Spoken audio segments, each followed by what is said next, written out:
Bismillahirrahmanirrahim. Assalamualaikum warahmatullahi wabarakatuh. Alhamdulillah alladzi arsala rasulahu bil huda wa dinil haq liyudhhirahu 'ala ad-din kullihi wa kafa billahi shahidan. Asyhadu an la ilaha illallah wahdahu la syarika lah wa nashhadu anna Muhammadan abduhu wa rasuluhu alladzi la nabiyya ba'dah. Allahumma shalli wa sallim ala sayyidina Muhammadin wa ala alihi wa sahbihi wa man tabi'ahu bi ihsanin ila yaumiddin, amma ba'du. Puji dan syukur kita panjatkan kepada Allah Subhanahu wa taala. Salawat dan salam semoga selalu tercurah tersampaikan kepada baginda Rasulullah Muhammad sallallahu alaihi wasallam. Dengan usaha dakwah beliau, alhamdulillah, risalah ilahiyah sampai kepada seluruh umat manusia. Kewajiban kita adalah melanjutkan perjuangan, melanjutkan risalah dakwah ini sampai kemudian Allah memanggil kita semua. Kewajiban itu terkena kepada kita semua yang mengakui dirinya sebagai muslim, dakwah kepada diri sendiri, dakwah kepada lingkungan keluarga, dakwah kepada masyarakat di lingkungan RT dan RW kita, dan dakwah yang lebih luas lagi. Baik Bapak Ibu, jamaah Masjid Raudhah yang dimuliakan Allah Subhanahu wa taala, serta ada yang online ya.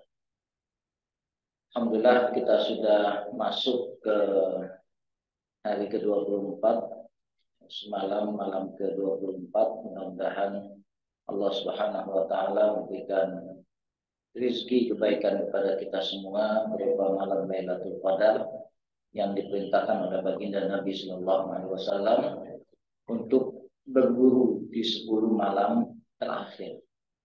Jadi bahasanya itu ngejar, ya. Bahasanya itu kita berguru. Kalau berguru berarti ada target yang akan kita capai. Bapak Ibu sekalian yang dimuliakan Allah Subhanahu Wa Taala, di mana ketika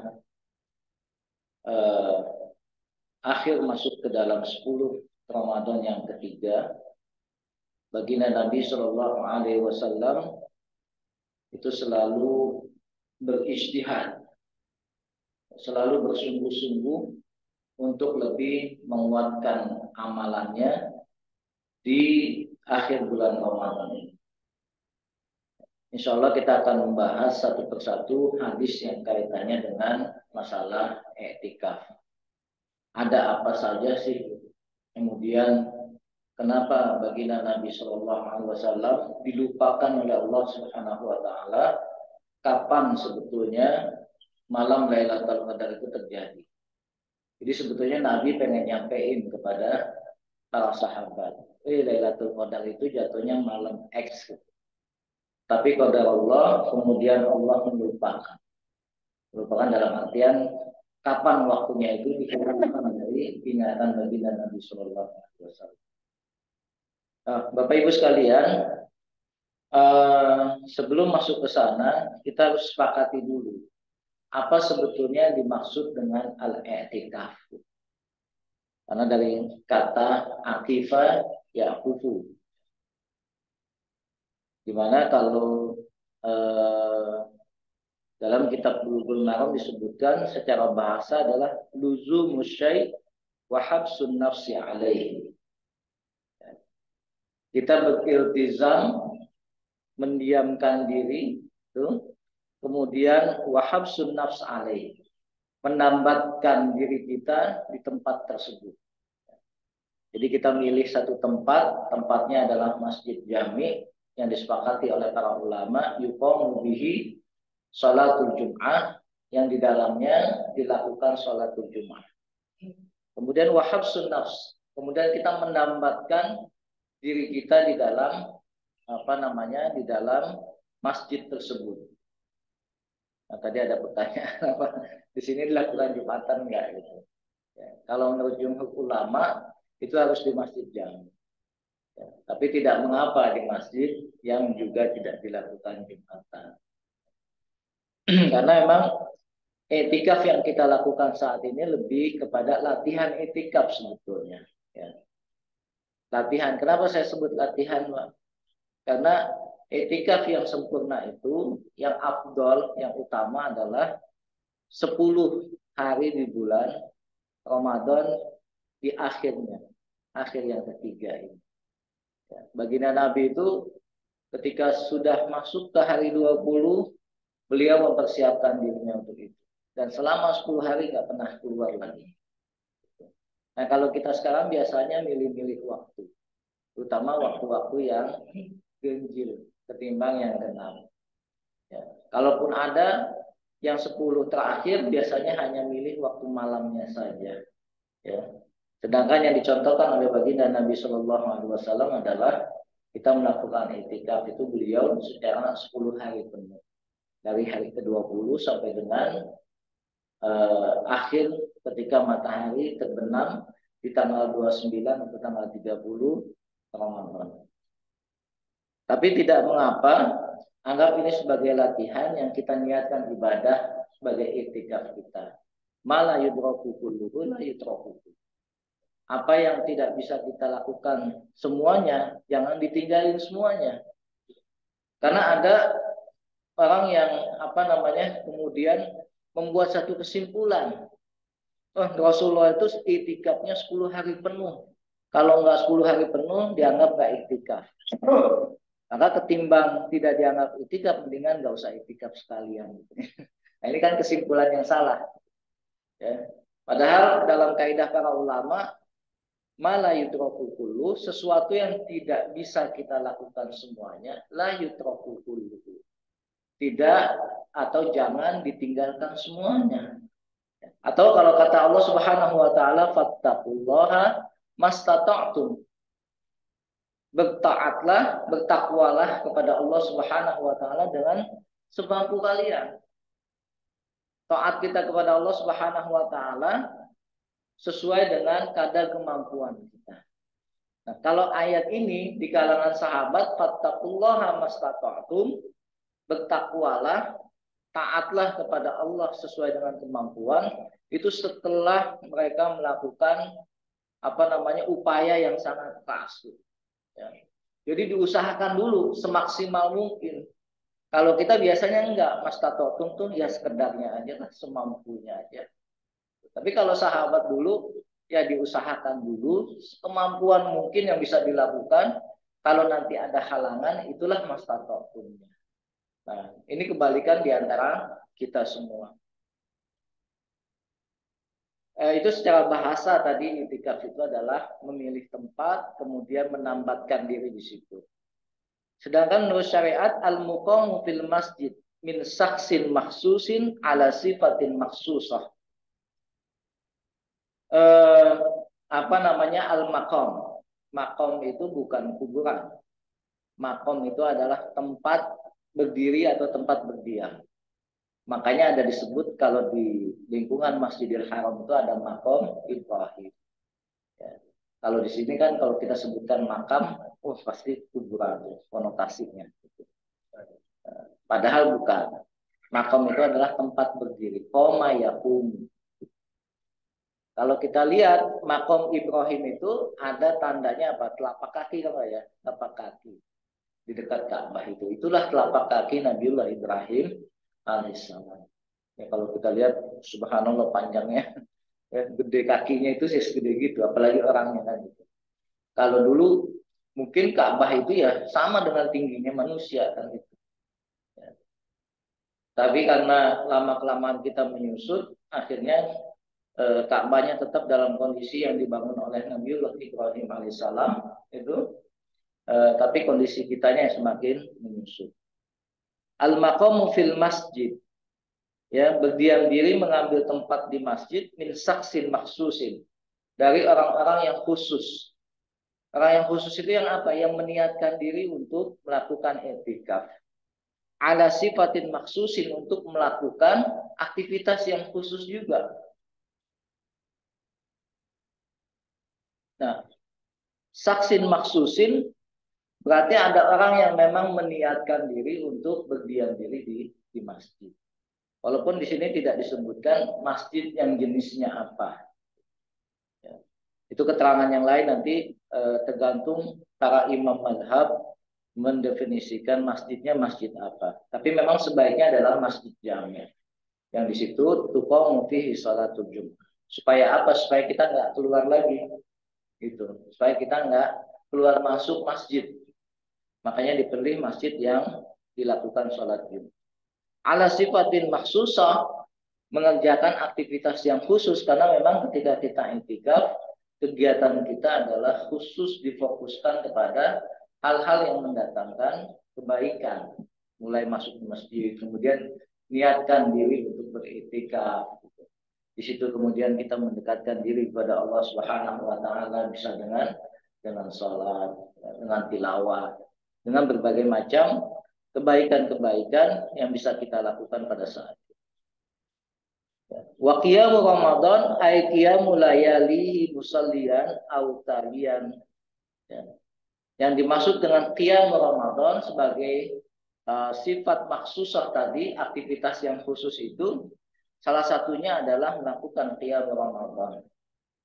Qiyam Ramadan ini nanti banyak definisinya, bisa di situ qiyamul lail, bisa di situ tarawih, bisa di situ tahajud dan lain sebagainya. Makanya ulama tidak membatasi berapa rakaat dalam satu malam.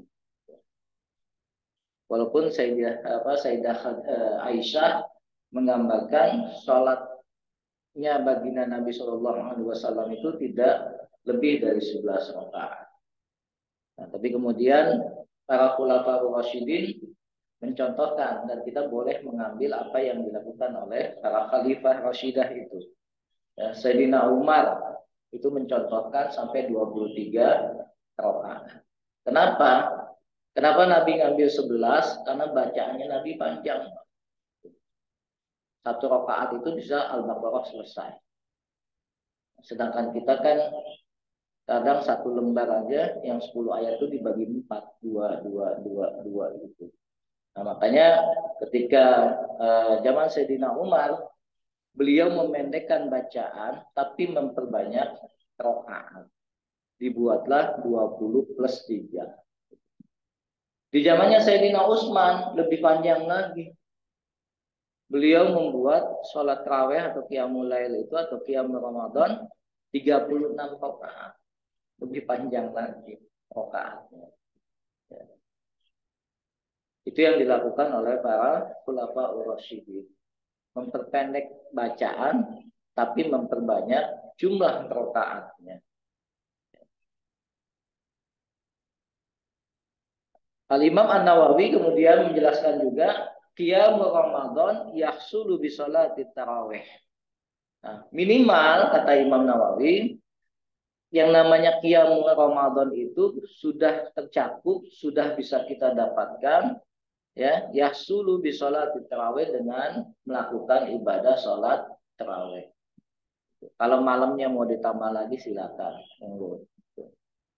Wa huwa isyaratin illa wa huwa isyaratun ila annahu la yashtaritu istighraq kullal lail bi salatin nafilah fihi. Nah, ini kata Imam Nawawi ini menandakan bahwasanya tidak harus setelah sholat tarawih itu ada sholat lagi. Tidak harus, tapi dibolehkan. Bi salatin nafilati fihi wa ya'tima fi kalami Imam An-Nawawi. Nah, itu yang disebutkan oleh Nawawi dalam beberapa kitab syarah yang beliau lakukan. Nah, jamaah sekalian yang dimuliakan Allah Subhanahu wa taala, kemudian yang menjadi pertanyaan kita, ya, kita itikaf itu mau ngapain? Ya, kenapa kita itikaf? Nah, kita bisa lihat di mana para ulama menjelaskan minimal paling tidak ketika kita beritikaf itu tanfid sunnatun Nabi Sallallahu Alaihi Wasallam. Ketika kita meniatkan untuk beriktikaf, maka disinilah kita mengimplementasikan sunnah baginda Nabi Sallallahu Alaihi Wasallam.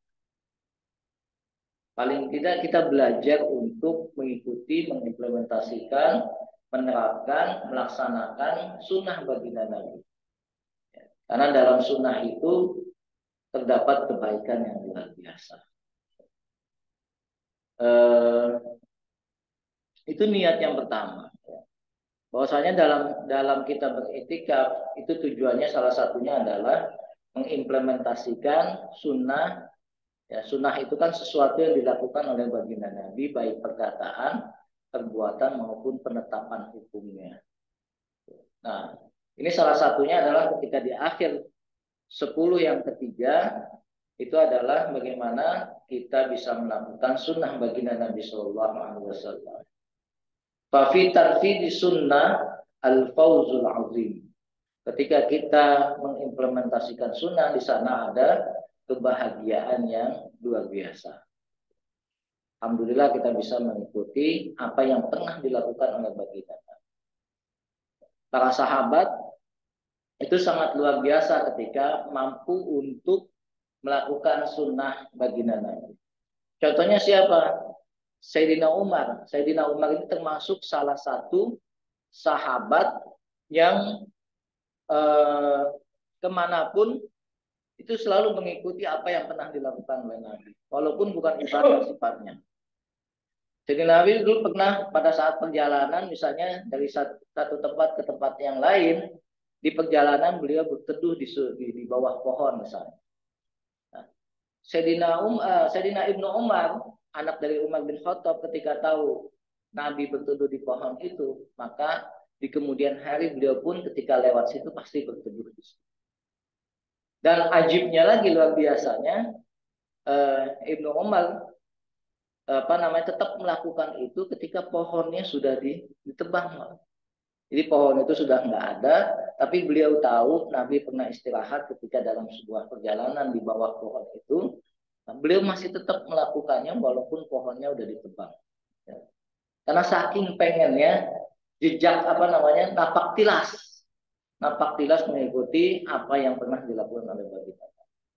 Nah, anggaplah kita dalam beretikaf ini salah satu bentuk napak tilas kita terhadap apa yang pernah dilakukan oleh baginda Nabi Shallallahu Alaihi Wasallam. Nah, itu yang pertama, tanfid sunnatun Nabi Shallallahu Alaihi Wasallam, melakukan implementasi terhadap sunnah Nabi. Dan masih banyak lagi di Ramadan ini kita sunnah-sunnah yang lainnya selain etikaf juga masih banyak. Sampai dalam hal berbuka pun kita diperintahkan untuk mengikuti sunnah baginda Nabi. Walaupun kadang ada yang bertanya, Ustaz, saya kalau buka itu biasanya pakai kopi. Kopi sama gorengan, udah cukup katanya. Itu gimana?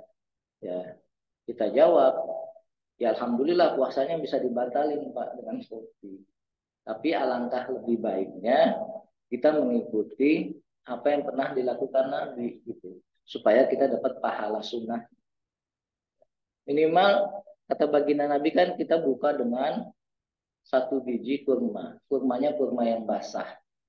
Bahasanya itu rutop.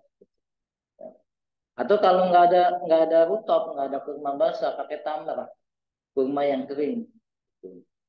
Kenapa pakai rutop terlebih dahulu? Karena rutop itu mudah dicerna oleh tubuh kita karena dia masih basah.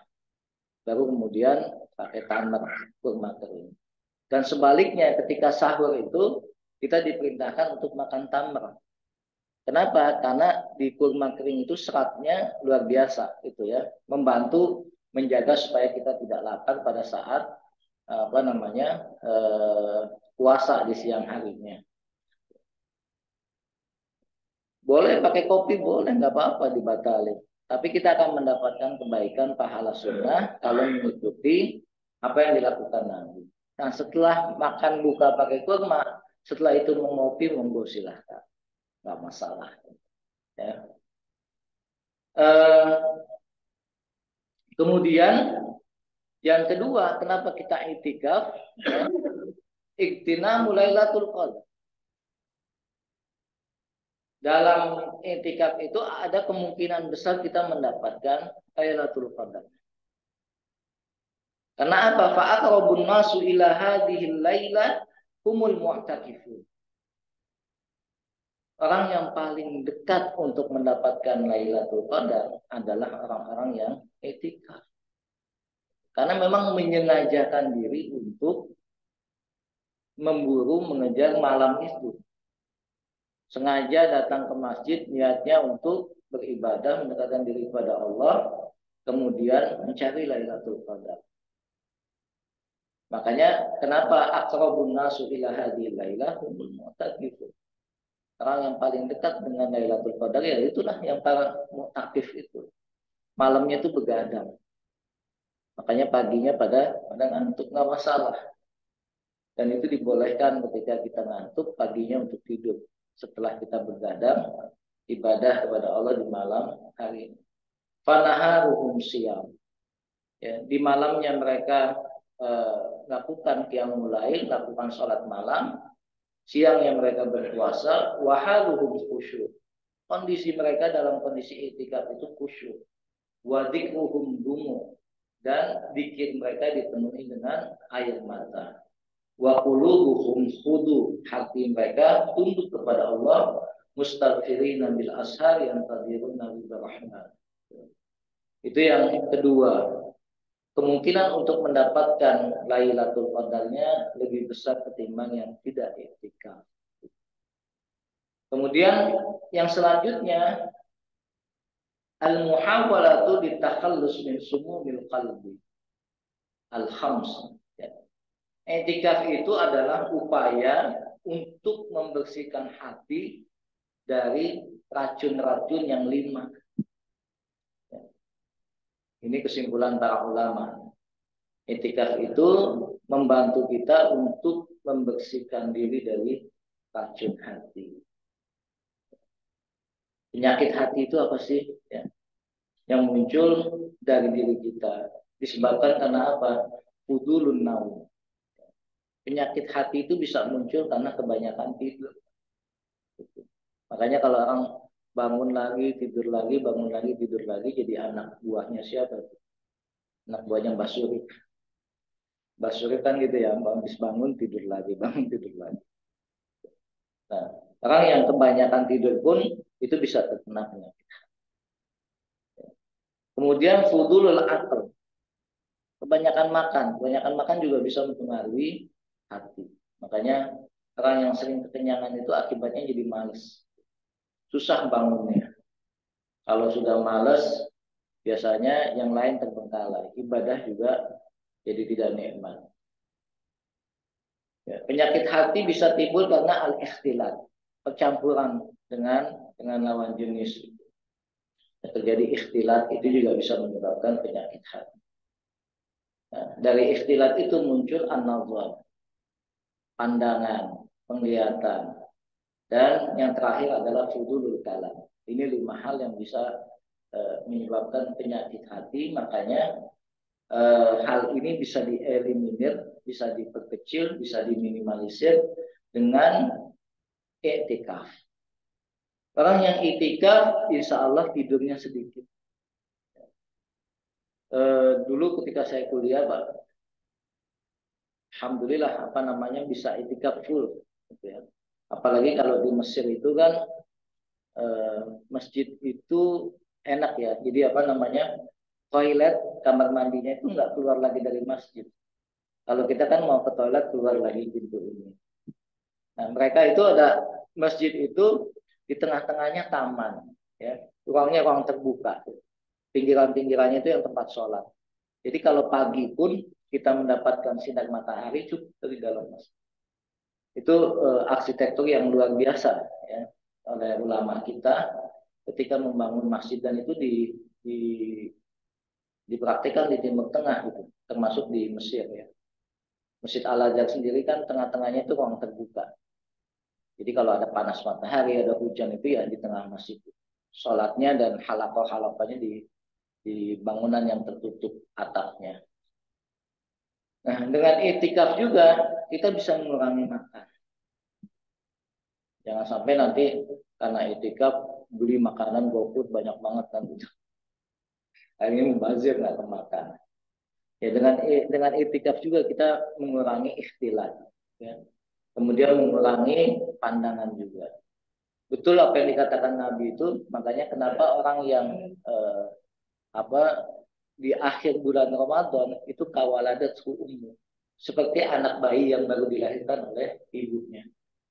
Itu lain kalau kita etikaf 10 hari, nggak keluar dari masjid, betul-betul full di dalam masjid, nggak ada urusan dengan dunia lagi, lepas dengan TV dan lain sebagainya.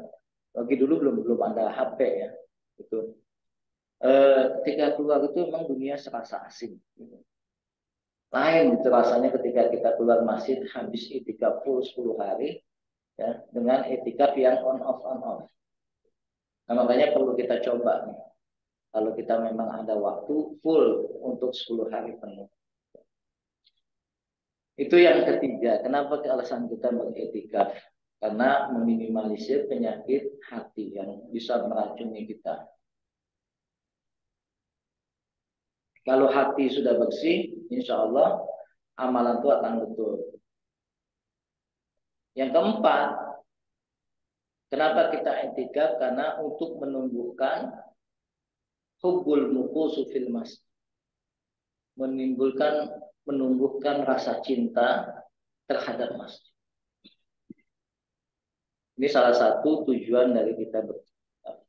Karena otomatis ketika kita iktikaf itu adanya di dalam masjid. Nah, Rasulullah SAW memberikan gambaran ada 7 golongan yang nanti akan mendapatkan naungan Allah Subhanahu wa taala di saat tidak ada naungan yang lain di hari akhir nanti. Salah satunya adalah wa rajulun qalbuhu mu'allaqun bil masajid. Orang yang hatinya itu tertambat ya, punya hubungan koneksi dengan masjid. Kenapa? Karena terbiasakan dia punya hubungan dengan masjid pada saat iktikaf. Itu dimunculkan setahun sekali latihan. Yang regulernya nanti bisa itu yang regulernya setahun sekali, yang nanti tambahannya bisa kapanpun kita sanggup atau memunculkan itu. Ya. Nah, Imam Nawawi menjelaskan dalam syarah hadis itu, qalbuhu mu'allaqun fil masjid, ma'nahu syadidul hubbi laha wal mulazamatu lil jama'ati fiha. Ya. Orang yang hatinya sudah tertambat di masjid, dia akan semakin cinta dengan masjid dan tidak pengen ketinggalan sholat berjamaah.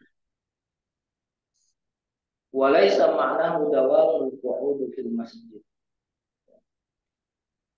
Dan kadang orang salah mengartikan, kata Imam Nawawi, berdiam diri di masjid itu artinya apa? Duduk-duduk di masjid, bukan itu, kata Imam Nawawi. Tapi lebih kepada hatinya itu tertambat di masjid dan dia nggak kepengen ketinggalan sholat berjamaah. Itu arti mu'allaqun fil masajid. Nah, yang selanjutnya, kenapa kita iktikaf? Kita iktikaf karena ingin belajar kedisiplinan.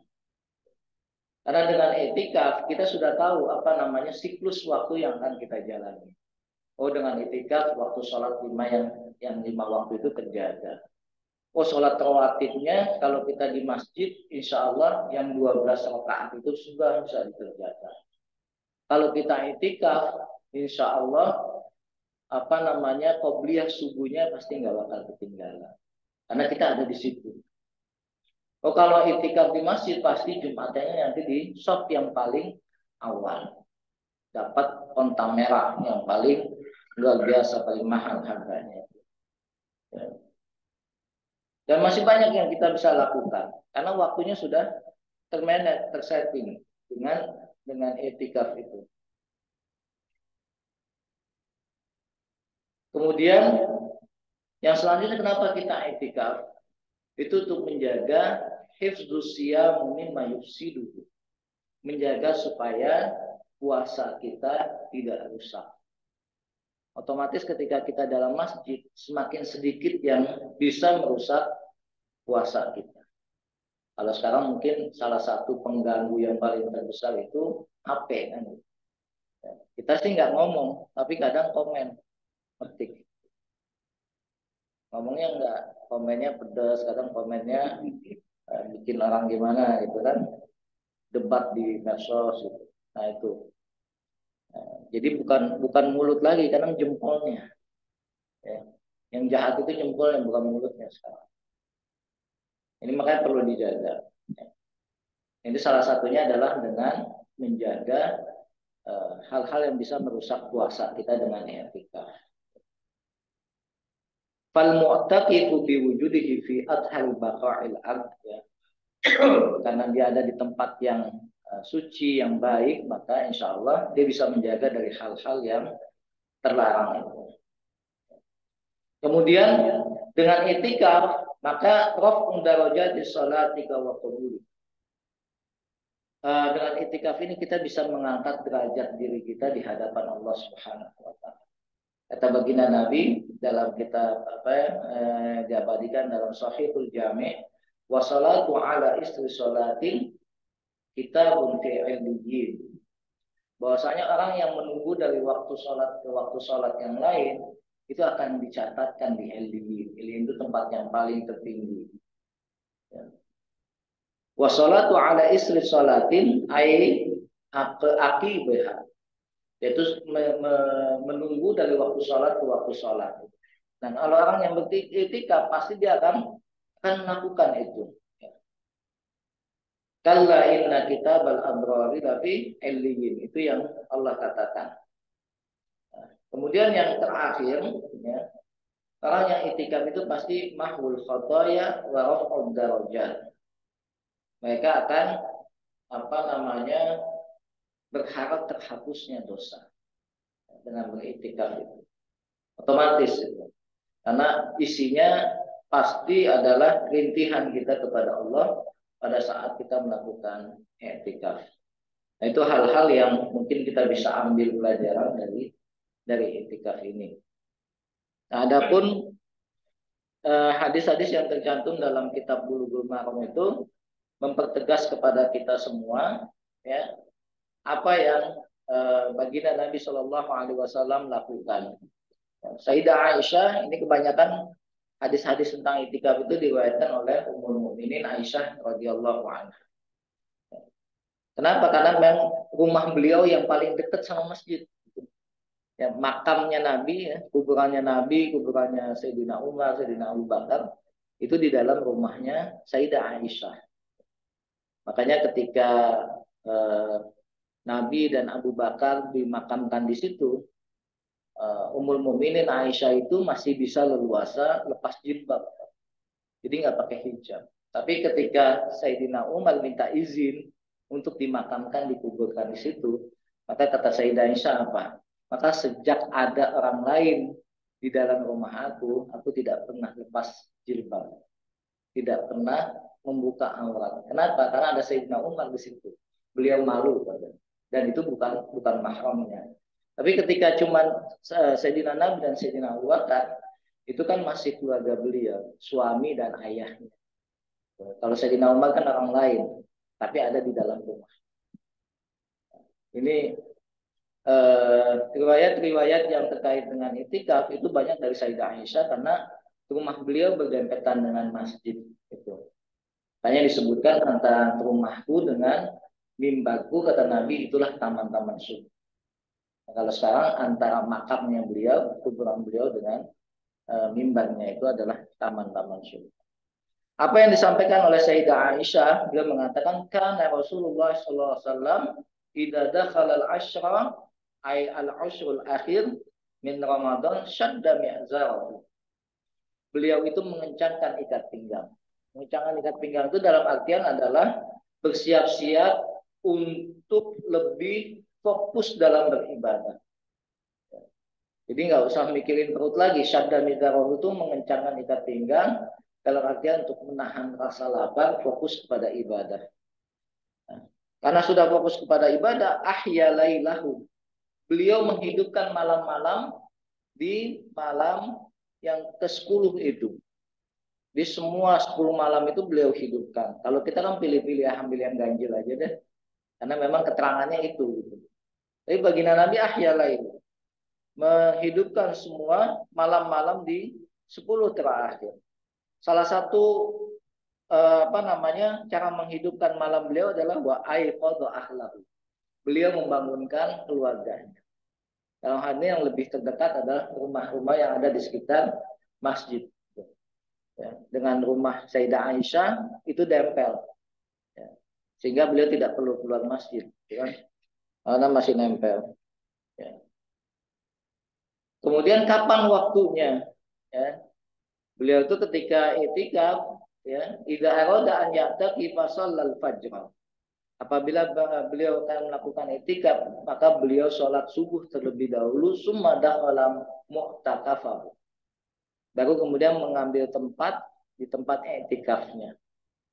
Nah, dalam beberapa hadis disebutkan ada satu tiang at-taubah namanya di Masjid Nabawi itu, dan itu menjadi tempatnya Nabi menggelar menggelar ininya, bukan karpet kalau dulu, tapi tikernya dari pelepah kurma. Jadi ada satu tiang di Masjid Nabawi yang beliau suka menggelar tikernya itu disebut dengan tiang at-taubah. Saya nggak tahu kalau sekarang di sebelah mana tuh ya, apa masih ada atau enggak. Karena kalau beberapa sumur yang dulu di zaman Nabi ada, itu masih ditandain. Jadi kalau sebelum perluasan itu kan kebun ya, kebun. Di situ ada beberapa sumur. Ya, sumur-sumur yang ada yang pernah diinfakkan ke kaum muslimin itu dikasih tanda, oh ini lubang sumurnya ini lubang sumurnya Utsman, ini lubang sumurnya Traumah Al-Ghifari Al-Kinani itu masih ada. Kalau karpetnya kita buka itu ada berapa lubang-lubang sumur yang tetap dijaga di dalam Masjid Nabawi. Ya. Jamaah sekalian, kemudian kata sahabat yang meriwayatkan, ya, ini termasuk dari Sayyidah Aisyah juga, in kana Rasulullah sallallahu alaihi wasallam la yudkhila alayya ra'sahu. Jadi karena Nabi rambutnya terurai panjang, maka ketika itikaf itu beliau suka minta disisirin. Ini romantisme Rasulullah sallallahu alaihi wasallam. Tapi tanpa keluar dari masjid, karena apa? Rumahnya nempel kan gitu. Beliau cuma memasukkan kepalanya ke jendela kamarnya. Nanti dari balik jendela kamar itu, Pak urajiluhu, kata Sayyidah Aisyah, rambutnya saya sisir. Ini romantis banget gitu kan. Wa kana la yadkhulul baita, ya, beliau tidak masuk ke rumah kecuali untuk keperluan yang sangat urgent. Ya, kalau disebutkan kebutuhannya itu seperti buang air, mandi dan lain sebagainya, itu masuk kebutuhan yang urgent untuk dilakukan.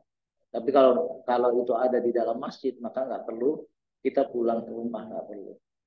Nah, makanya di sini orang yang itikaf itu as-sunnatu 'alal mu'takif alla ya'uda mariban.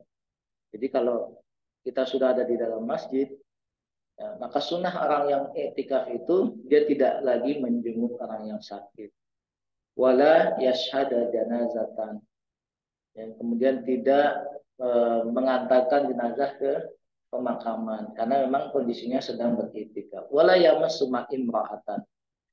Tidak menyentuh perempuan. Dalam hal ini adalah yang mahram tentunya.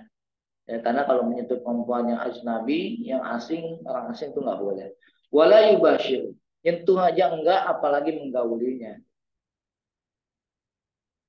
Wala yakhruju li hajah. Beliau tidak keluar masjid kecuali untuk kebutuhan. Nah, ini hal-hal yang tidak dilakukan oleh orang yang beriktikaf. Ya. Wala i'tikafa illa bisaumin wala i'tikafa illa fi masjidin jami'. Ini keterangannya tidak ada i'tikaf atau tidak sah, tidak sempurna i'tikafnya illa fi masjidin jami', kecuali di masjid jami'. Nah, masjid jami' ini diartikan masjid yang tuqamu fihi sholatul jum'ah. Kalau kita memang itikafnya 10 hari full. Ya, kalau kita yang masih latihan itikaf di Raudhah juga nggak apa-apa.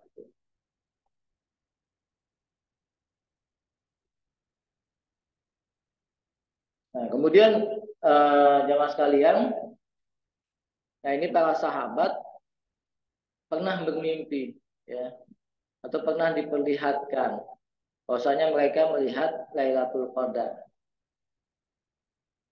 Aku telah ditunjukkan kebenaran tentang mimpimu, kata baginda Nabi, pada 7 malam yang terakhir. Ya, maka barang siapa yang ingin mencarinya, mencari Lailatul Qadar, maka carilah di malam pada 7 malam terakhir. Nah, makanya di sini kalau kita lihat di beberapa negara Timur Tengah, malam-malam terakhir itu yang ramai malam 25 dan malam 27. Termasuk di Masjidil Haram, Masjid Nabawi, itu kalau udah malam 25 dan malam 27, itu penuhnya luar biasa. Saya pernah dulu di Masjid Amr bin As, gitu. Masjid Amr bin As ini masjid yang dibangun oleh Amr bin As, kemudian dilanjutkan sama anaknya Abdullah bin Amr bin As. Itu letaknya di Mesir kuno, Mesir lama, nggak jauh dari Sungai Nil. Itu kalau udah masuk bulan masuk Ramadan hari ke-25 dan ke-27, itu jamaahnya sampai meluber keluar. Di dalam masjid itu sejak sholat asar udah ditutup pintunya karena udah padat di dalam. Itu di Masjid Amr bin As. Dan orang yang ada di luar itu bisa sampai berapa kilometer dari masjid. Itu luas saking padatnya. Apalagi imamnya bagus. Ada Muhammad Jibril namanya imamnya itu. Waktu zaman saya masih kuliah, itu orang pasti ngejar. Dan karena itu Mesir kuno, ada beberapa gereja di dekat masjid itu, masuk gereja Jugis yang paling tertua. Itu pun akhirnya apa? Banyak orang yang sholat di emperan gereja itu, karena memang saking padatnya itu. Rumah-rumah masyarakat juga emperannya juga ditempati untuk sholat. Karena memang terobsesi dengan apa yang dikatakan oleh baginda Nabi Fisabil Awakhir, di malam ke-27 atau di malam ke-25. Dalam hadis lain di malam-malam ganjil. Makanya orang ambil kesimpulan kalau malam-malam ganjil itu masih umum, maka ada yang lebih spesifik lagi malam 25 dan malam 27. Malam 25 berarti nanti malam kan ya. Kemudian nanti 2 hari lagi malam 27. Itu keyakinan kaum muslimin di negara-negara Timur Tengah itu malam 25 dan malam 27. Ada Lailatul Qadar. Tapi memang baginda Nabi sama Allah dihilangkan ingatannya terkait dengan kapan malam Lailatul Qadar terjadi. Supaya apa? Supaya kita nggak fokus di malam itu aja. Kalau baginda Nabi tidak dihilangkan tentang malam Lailatul Qadar, pasti kita ngumpulnya di malam itu doang. Nah terakhir Bapak Ibu sekalian yang dimuliakan Allah, kata Sayyidah Aisyah, qultu ya Rasulullah, ara'aita in alimtu ayya lailatul qadri ma aqulu fiha. Ya Rasulullah, kalau jika aku tahu malam itu adalah Lailatul Qadar, apa yang mesti aku baca? Maka Nabi mengajarkan, maka bacalah Allahumma innaka afuwun tuhibbul afwa fa'fu anni. Kapan ini dibaca? Paling enggak 10 hari terakhir. Terbanyak. Mau sholat setelah subuh, mau malam, terserah. Yang penting diperbanyak Allahumma innaka afuwun tuhibbul afwa fa'fu anni. Ini doa khusus di 10 hari yang terakhir atas pertanyaan Sayyidah Aisyah. Kalau nggak salah di sini juga kan ada bacaan tarawih itu pakai khalifah ya. Khalifatul Ula Abu Bakar. Itu juga kita harus tahu sejarahnya tuh. Baginda Nabi memang nggak melakukan itu.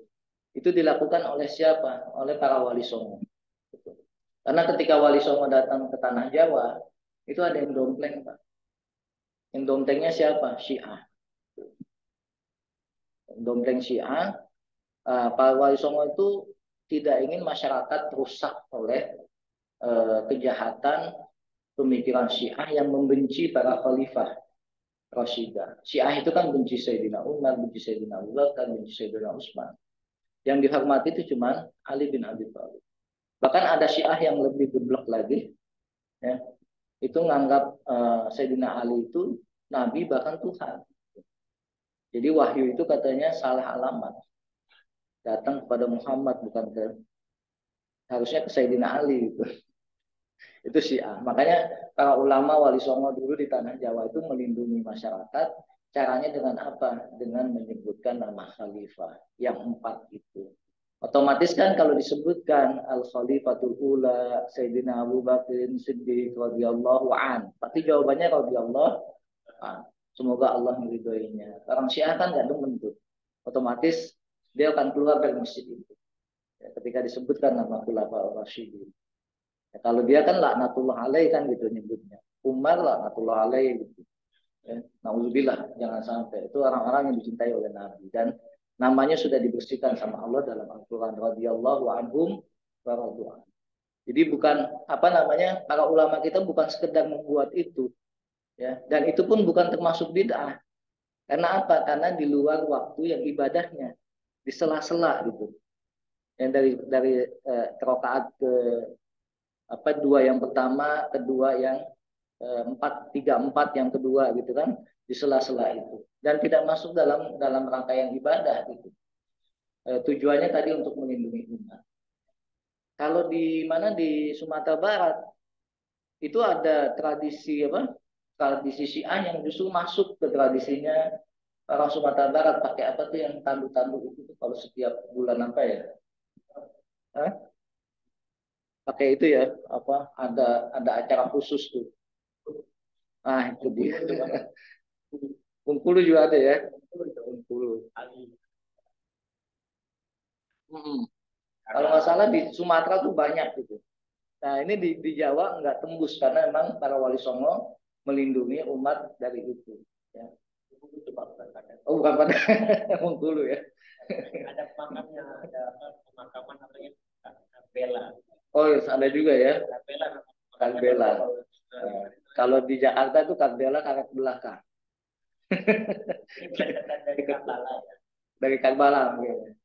Ya, kalau di situ di Kuningan belakang tuh Karbela, singkatan dari karet belakang. Nah ini karena apa? Karena di Jawa itu masyarakat di para ulamanya Wali Songo saat itu membuat itu karena melindungi akidah masyarakat terhadap kebencian kepada Khulafaur Rasyidin.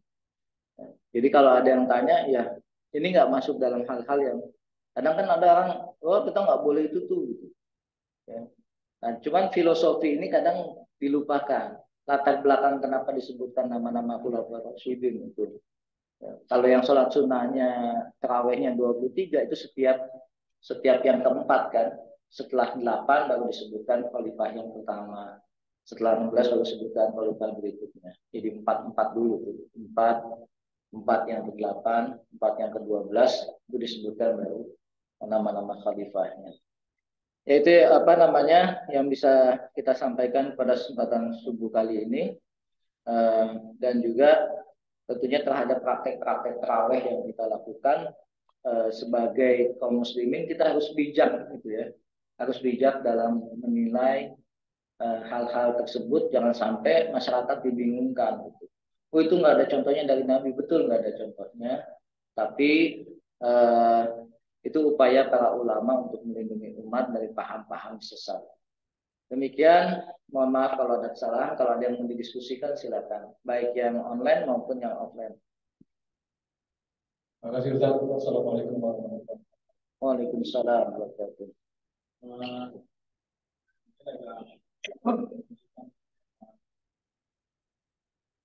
Uh, dua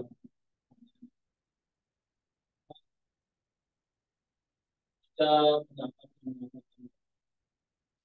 kalau kita semua itu akan mendapatkan layanan. Kalau kita Kalau kita itu mendapatkan bagaimana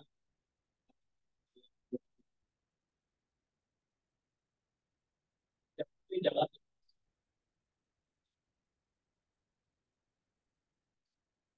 yang saya mau menjelaskan kedudukan hadis apapun andai dengan soal kita kan oke. Ya. Yang kedua dulu, apa sih makna muttafaqun alaih? Muttafaqun alaih itu diambil dari kata ittafaqo. Ittafaqo itu sesuatu yang disepakati. Muttafaq itu berarti ada sesuatu yang disepakati olehnya. Olehnya itu oleh siapa? Oleh para ulama hadis. Nah, kata mustalah atau istilah muttafaqun alaih itu adalah khusus untuk hadis-hadis yang disepakati oleh Bukhari dan Muslim. Jadi kalau ada satu hadis minimal maknanya sama, diriwayatkan oleh Bukhari dan Muslim, itu untuk menyingkat disebut dengan muttafaqun alaih. Hadis ini disepakati oleh Bukhari dan Muslim. Jadi kedudukannya lebih kuat ketimbang Bukhari saja atau Muslim saja. Nah, jadi kalau muttafaqun alaih ini sudah kesepakatan dua ulama hadis besar ini.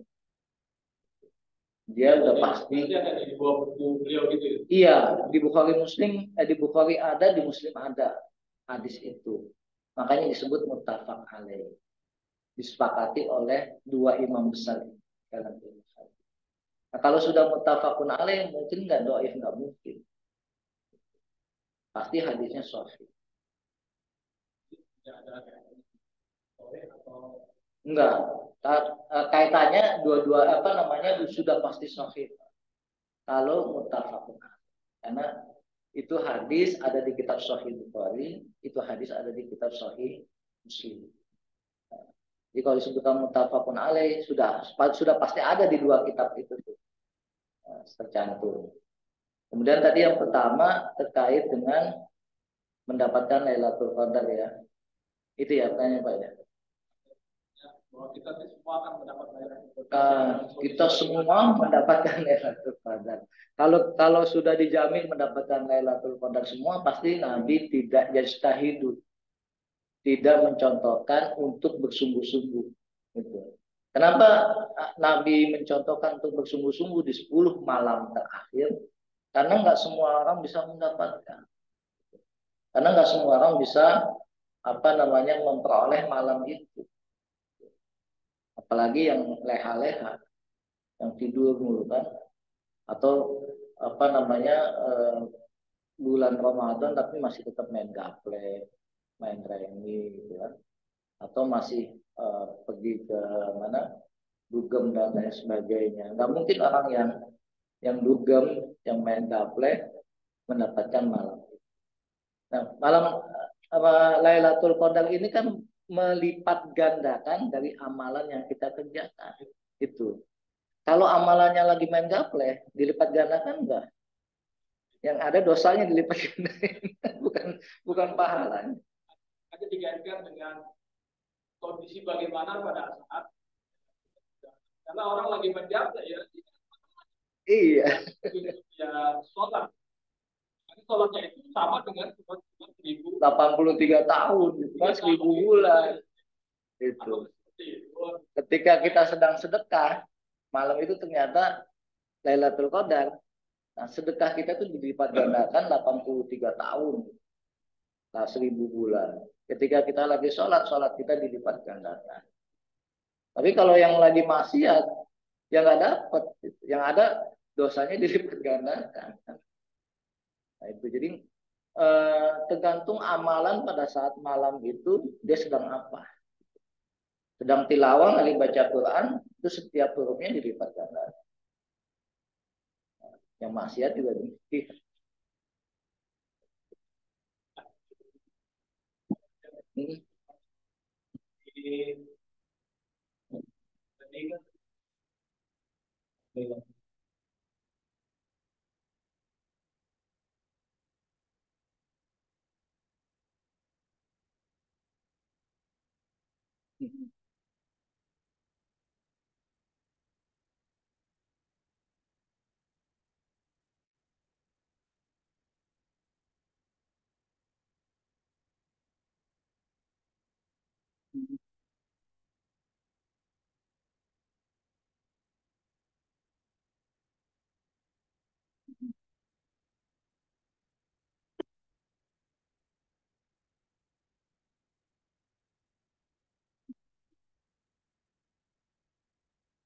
Ya,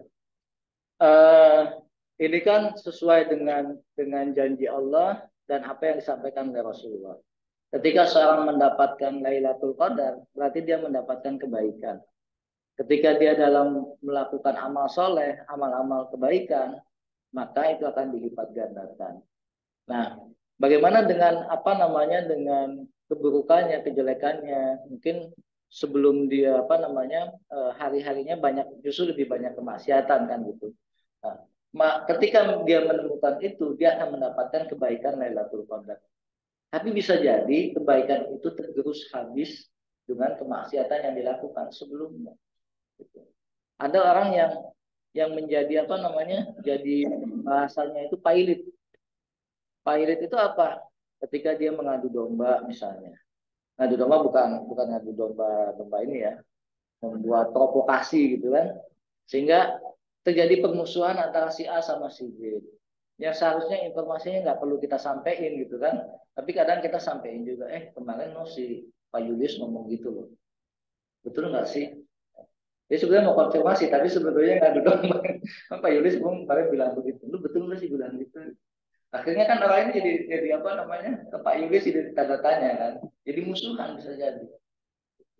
Nah, ketika orang melakukan ini, eh, itu dosanya akan tergerus. Kebaikannya akan tergerus dengan dosa. Nah, ketika habis kata Allah gimana? Ketika kebaikannya habis, maka sebaliknya kejelekan orangnya akan ditimpakan. Itu yang disebut pailip kalau dalam Islam. Makanya kalau kebaikan itu mungkin nggak dia dapatkan. Ketika malam itu dia mendapatkan, bisa jadi dapat. Tapi itu bisa jadi akan habis dengan kemaksiatan yang jadi kan istilahnya apa ya? Timbangan kan begitu ya. Akan pindah. Wallahu a'lam.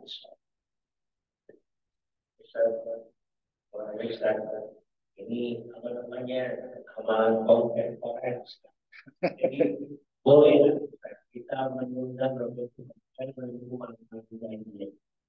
Karena kita mau sudah kebetulan jadi nantinya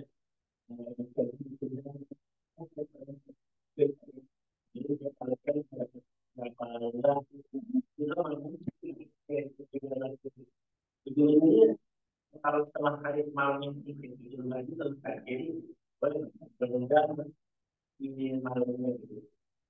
Menunda di malam lain. Menundanya di malam di malamnya. Aktivitas siangnya dipindahin ke malam gitu. Iya. Ya, malam-malam lagi pindahin ke malam. Oh gitu. Karena seperti ini memang makanya ada kalau mungkin mau ada kajian mau kita lihat gitu.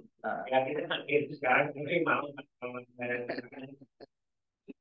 ini kan bahasa apa karena itu sudah seperti itu ya beberapa akhirnya pagi dari pagi ke sore itu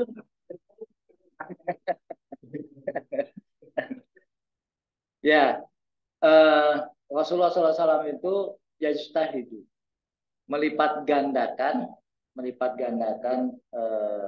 aktivitasnya itu pada saat malam sampai begadang, dan ini begadang yang dibolehkan. Kalau haji Roma Irama kan begadangnya begadang karena memang nggak ada manfaat. Ini Rasulullah SAW memberitakan kita sampai untuk begadang di malam hari.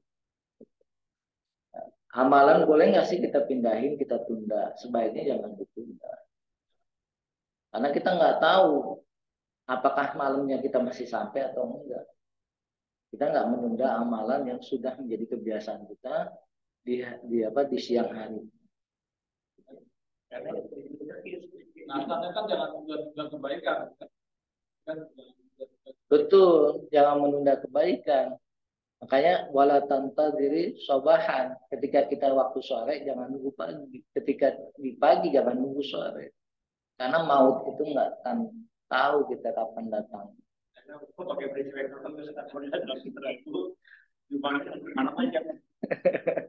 Ya kalau kita niatkan untuk sedekah, Allah Maha tahu kan. Kita berbuat kebaikan, Allah Maha tahu. Yang penting kita tidak menunda untuk berbuat kebaikan. Tapi ada juga yang punya pikiran begitu kan, otak bisnisnya jalan. Katanya kalau hari Jumat sedekah itu dilipat gandain. Ya udah saya sedekahnya tiap Jumat aja deh. Padahal di hari-hari biasa dia bisa sedekah. Nah ini konteksnya adalah tidak menunda-nunda kebaikan, tidak menunda amal soleh. Karena ke depan kita nggak akan tahu kondisi kita sampai mana usia yang Allah berikan kepada kita. Nah kalau kita nunggu apa yang sedekah Jumat, ternyata hari Rebonya kita meninggal. Atau hari Rebonya ternyata duit kita habis. Hari Senin kita niat ya Jumat. Pahala niatnya sudah ada, sudah tercapai. Jadi ketika implementasinya itu akan lebih besar lagi. Beda sama dosa, dosa baru niat nggak dinilai. Tapi ketika di action baru dinilai. Tapi kalau kena kebaikan baru niat aja udah dikasih. Ketika action ditambahin. Ketika misalnya Jumat ada lagi, kita kasih lagi, ditambah lagi. Jadi itu konteksnya jangan menunda apapun kebaikan. Nah kalau misalnya wajar malamnya itu kita digedor terus, itu kan memang effortnya luar biasa. Wajar kalau paginya ngantuk. Makanya orang itikaf itu diperbolehkan paginya untuk istirahat. Kalau di beberapa negara Timur Tengah, 10 hari terakhir itu diliburin kerja. Anak sekolah tuh libur. Makanya masjid-masjid di 10 terakhir ramai. Kalau kita mungkin cuti panjangnya mulai kapan besok? 19 ya? 19. Waktu yang tersisa kan paling tinggal malam ke 27, 29 kan. Untuk itikaf. Tapi ala kuliah nggak masalah. Yang bagus itu di zaman Gus Dur, Pak. Ramadan libur. Kalau nggak salah ya zaman Gus Dur kan libur ya. Ramadan itu full gitu. Nah, itu lumayan bagus juga buat apa namanya? Buat anak dilatih itikaf. Walaupun liburnya nggak buat orang kerja kan gitu. Ada plus minus dari apa namanya? Dari para pimpinan kita semua. Kebijakan-kebijakannya. Wallahu a'lam. Yang penting jangan menunda kebaikan Pak Yulis. Oke, yang online nggak ada ya? Ada Pak Dali, Pak Sujani, ada siapa lagi Bu Mala ya. Kalau ada yang mau ditanyakan didiskusikan. Kalau tidak ada kita cukupkan. Ya. Ya. Assalamualaikum warahmatullahi wabarakatuh. Untuk yang saya pertanyakan tentang Lailatul Qadar ya atau malam itu, misalkan kita mengatur waktu ya, karena di siang hari kita punya aktivitas kerja, malam Lailatul Qadar ya.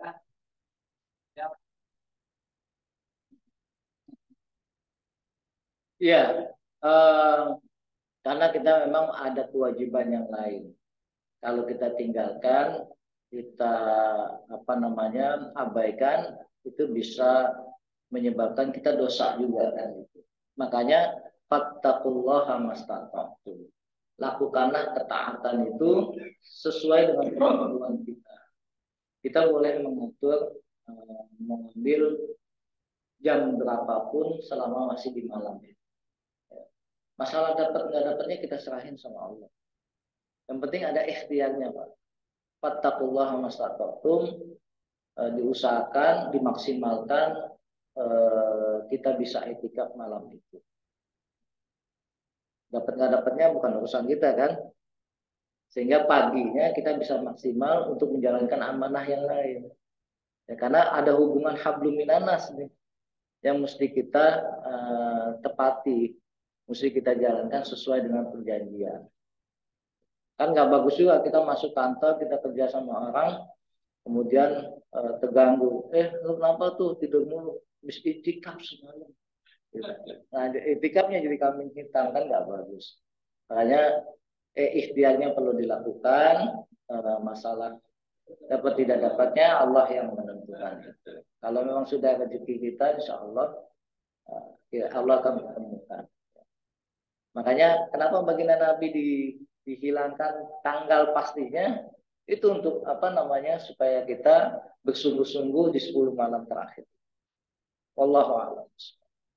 Baik, kita tutup dengan membaca hamdalah. Alhamdulillahirabbil alamin, dan doa kafaratul majlis. Subhanakallahumma wa bihamdik, asyhadu an la ilaha illa anta, astaghfiruka wa atubu ilaik. Assalamualaikum warahmatullahi wabarakatuh. Waalaikumsalam.